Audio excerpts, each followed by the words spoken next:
Today I'm going to talk to you about a sport that's become fairly popular in the United States in the past 20-30 years, but as popular as it's become, a lot of people still don't know a lot of knowledge about it. They just know that it's fun to watch. So today I hope to broaden your knowledge about the sport of bull riding. And I chose this topic because I rode for a few years and I enjoyed it, and I talked to a lot of people about it, and it kind of surprised me about how many people really didn't know much about it.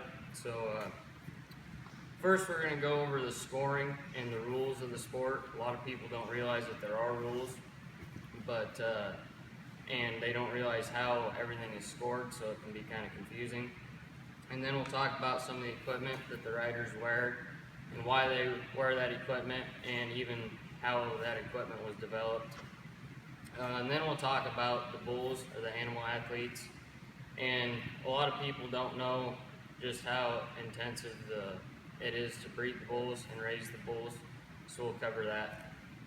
First, we'll go over the rules and the scoring.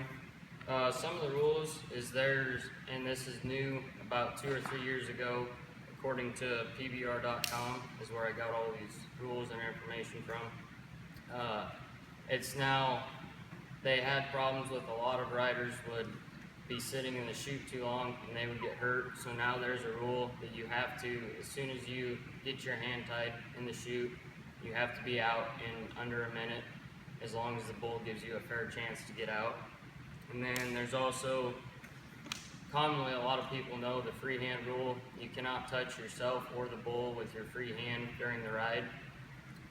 And then there is where the bull will follow the rider, which means when he comes out of the chute, he might drag the rider's leg across the panels, not giving the rider a fair chance, or he might lay down or stumble in the arena.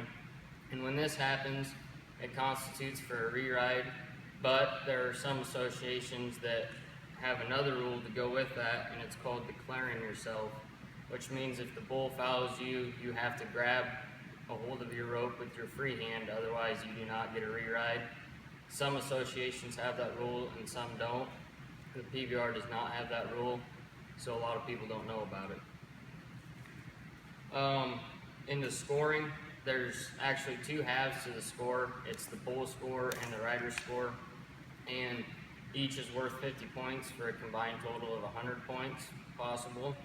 The bulls are scored on how hard they buck, if they spin, if they change directions, and if they jump high and kick hard, or if they just run straight down the arena.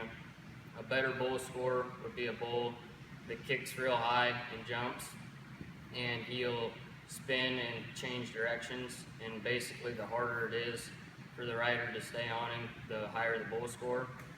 And then the rider score is based off how much control the rider has. If he's falling off to the side and just barely hanging on, he'll get a lower score than if he is right there with the bull and in time. And another big part of the rider score is if he spurs the bull or not.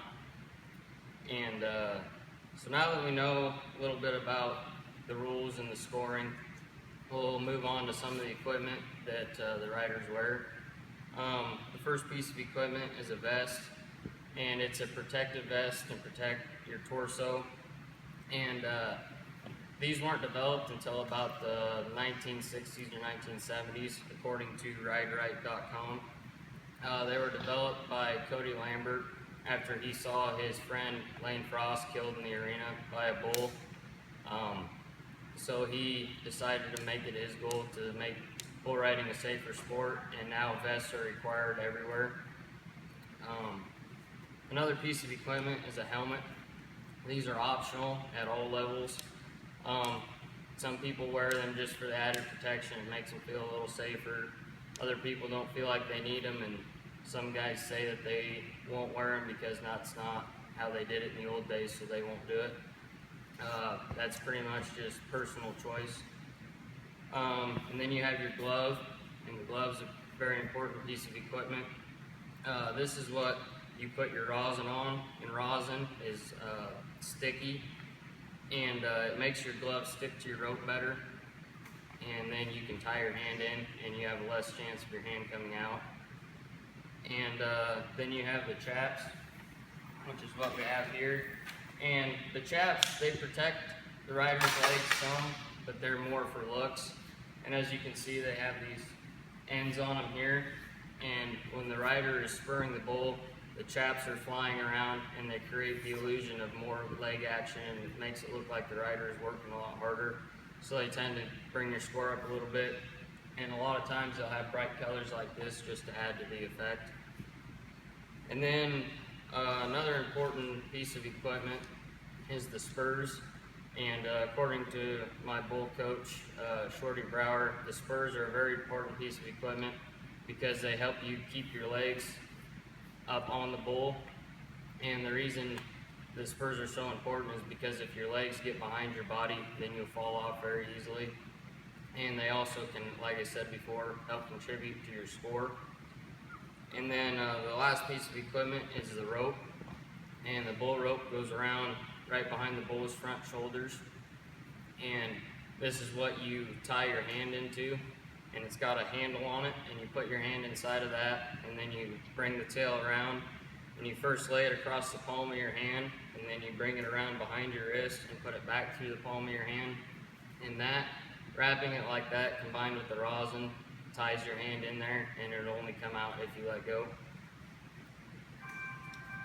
And now we'll move into the bulls, or the animal athletes, and they are a very important part of the sport because without them there would be no sport. And the bulls, a common misconception is that bulls are bred to be mean, and that's the only reason they use those bulls in the rodeos, because they're mean. But the main breeding focus is on how well they buck, and there's a lot of breeders across the United States and even down into Mexico and Brazil that all they raise is bucking stock, and they have a very focused breeding program. And then some people believe that the bulls are not cared for well and they're abused, and that's why they buck. The bulls are cared for very well. The bulls actually go to chiropractors before a lot of events, and they get their backs adjusted. They have masseuses that give them massages. They get fed a very strict ration of protein just so they can build muscle, and they're athletes just like a football player, so they have to train and stay in shape and eat only the best and have the best care. And a big reason that the bulls will buck is the flank rope. It goes right in front of their back legs, and it's a soft nylon rope, and it's loosely tied. The rule of thumb is you can fit 3 fingers upright like this between the bull's back and the flank rope to make sure that it's not too tight. And all it does is it just kind of bothers their skin a little bit, and it makes them kick higher because they try to kick that rope off.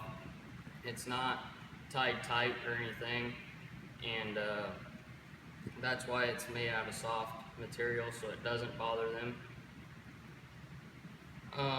I'd like to thank you for listening to my presentation today. I hope I bettered your knowledge of the sport, and I hope that the next time you see it, maybe it won't be so confusing. Maybe you'll understand a little bit more about it. From the scoring and the rules, which we talked about with the bull score and the rider score, and then the equipment, better understanding of why they wear what they wear and what each piece does, and the bulls and why they buck and how they're cared for and how much good treatment they get. Thank you.